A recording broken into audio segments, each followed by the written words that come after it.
Hello, everybody. Good evening. Olá a todos. Boa noite. Rafael Fonseca de Araújo here, and today we have another web temática, né? Temos uma nova web temática hoje.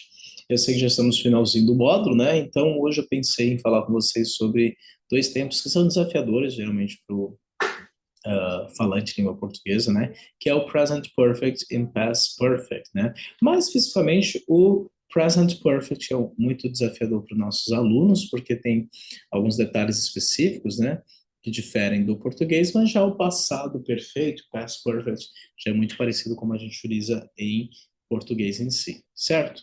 Bom, the present perfect, o presente perfeito, né, is used to describe actions that happened at a non-specific time in the past and are connected to the present. Então, diz que o presente perfeito, ele é usado especificamente para falar sobre ações que já aconteceram num tempo não especificado, né, ou elas estão e têm uma conexão com o presente. Seus resultados, né, eles são evidentes no momento presente.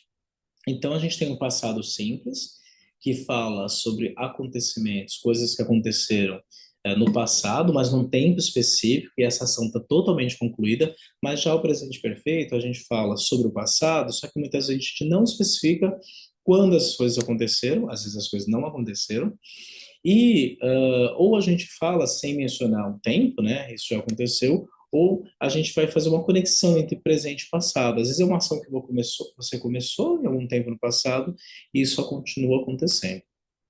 Qual que é a estrutura, né? Então a gente vai usar como verbo auxiliar, a gente vai ter o verbo auxiliar aqui já na afirmativa, que é o verbo have, né? Então a gente tem have para a maioria das pessoas, I, you, we, they, né? Eu, você, eles, ou elas, nós, mas para ele ou ela, né? He, she ou it, a gente tem a forma has. É a mesma coisa no presente. Quando o verbo have ter ele é o verbo principal da frase, a gente também fala I have, eu tenho, you have, você tem, he has, ele tem, she has. Então, a mesma coisa.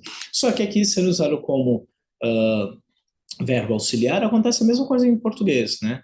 Esse verbo como auxiliar, ele não tem sentido, o sentido original, né? Ele perde o seu sentido. Então, se eu digo eu tenho um carro, eu tenho um computador, estou indicando posse. Se eu digo eu tenho trabalhado bastante, eu tenho estudado muito, na frase eu tenho trabalhado, a ação principal é trabalhar.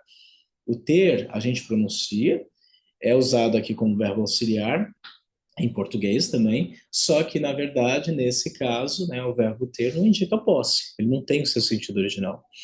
Né? Eu tenho estudado muito, né? O verbo ter não indica posse, ele ajuda a formar esse tempo também em português, então isso é parecido, tá?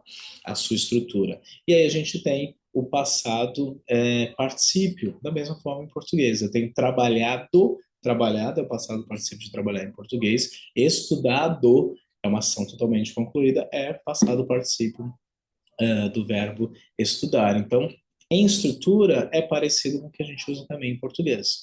Vejamos alguns exemplos. I have eaten sushi. Quando eu falo I have eaten sushi, eu quero dizer que eu comi sushi. Já tive essa experiência, né? Eu comi, eu não digo quando. Não especifiquei o tempo. Eu digo que comi, já comi sushi. She has traveled to London. Ela viajou para Londres, né? Então, eu não disse quando, o importante é que isso aconteceu, né? Ela viajou para Londres. We have studied for the exam. Nós estudamos para a prova, para o exame, né? Ou pode dizer que a gente começou, né, há um tempo atrás e continua fazendo em si. Então, aqui, I have eaten sushi, ao pé da letra, se você traduzir eu tenho comido, em inglês seria eu comi, eu só não especifiquei o tempo. She has traveled, ao pé da letra. Se a gente fosse traduzir, ela tem viajado para Londres, já falar, ela viajou para Londres, eu só não especifiquei o tempo. We have studied for the exam, nós estudamos para o exame, né? Então não disse exatamente quando, não é necessário mencionar o tempo não é especificado. Então, alguns usos relevantes, né? Quando a gente fala no momento, quando algo que aconteceu é relevante no presente, por exemplo, I have lost my keys, eu perdi minhas chaves. Eu perdi minhas chaves. Então, assim, nossa, eu perdi minhas chaves, I have lost my keys. Então, há alguma coisa que neste momento é relevante. Eu não vou dizer exatamente, porque também não sei em que momento do dia, em que horário específico eu perdi a chave. I have lost my keys. Eu perdi a chave. Sobre experiências de vida, né? E aí isso é usado bastante. Então, eu falo assim, he has visited Japan. Ele visitou o Japão. Eu não sei quando, não é interessante às vezes dizer quando, mas eu quero dizer que ele já teve essa experiência de vida. Então, bastante das vezes que o nativo utiliza o presente perfeito é para falar sobre experiências pessoais. Tá? Recently completed, então algo que foi recentemente realizado, completado, por exemplo, they have just finished dinner. Eles acabaram de terminar o jantar. Então, esse just é o que a gente fala, acabei de fazer algo, acabei de fazer aquilo. A gente usa a palavra just, seria apenas, né? E aqui, they have just finished the dinner, não vou traduzir, eles têm apenas acabado o jantar. Eles acabaram de jantar, isso acabou de acontecer. Então, quando a gente acabou de realizar uma ação, a gente vai usar o presente perfeito. Para ações que não estão finalizadas, né? Finished, aliás, tempo, né, em si, e ações, né, que não estão finalizadas. Então, eu digo assim, I worked here since 2020. Eu trabalho aqui desde 2020. Né? E é verdade, eu trabalho aqui no ED da Unimes desde 2020. Então, I have worked, aí aqui eu posso fazer o pé da letra. Eu tenho trabalhado aqui desde 2020. Então, há 5 anos atrás eu comecei a trabalhar e eu ainda continuo trabalhando, ok? O since, que é o desde, é uma palavra bastante usada para especificar uma ação que começou no passado e continua no presente, ok? Então, o presente perfeito eu uso quando eu quero falar coisas que aconteceram, mas são relevantes no momento da fala, sobre experiências de vida, se eu já fiz ou não fiz algo, né? Quando as ações acabaram de ser finalizadas, algo acabou de acontecer, I have just spoken, eu acabei de falar. I have just explained, eu acabei de explicar, né? Ou quando o tempo não está finalizado, né? A ação não está concluída, ok?